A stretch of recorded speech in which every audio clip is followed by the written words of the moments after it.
মানুষ বলে যে টাকা সবকিছু হয় না, কিন্তু সত্যি তো এটাই যে টাকা ছাড়া মানুষের কোনো অস্তিত্ব নেই।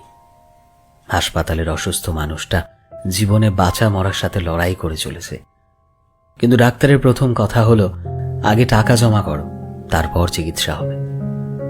স্কুলে পড়লে টাকা, কলেজে শিক্ষা নিতে গেলেও টাকা, আর চাকরিতে সম্মান টাকার কাছে হার মেনে যায়। কোথাও গেলে টাকাটাই সবার আগে দরকার হয়। টাকা থাকলেই মানুষ মানুষকে মানুষ ভাবে। টাকা ছাড়া মানুষটা যতই সৎ ভালো মানুষ হোক না কেন, সমাজ সেই মানুষটাকে অবহেলা করতে শুরু করে। বাস্তব তো এটাই যে টাকা শুধু দরকারই হয় না, আজকের মানুষের প্রয়োজন হয়ে উঠেছে। যার কাছে টাকা আছে সেই ঠিক, সে সব থেকে বড়, সে সবচেয়ে বড় সম্মানের যোগ্য।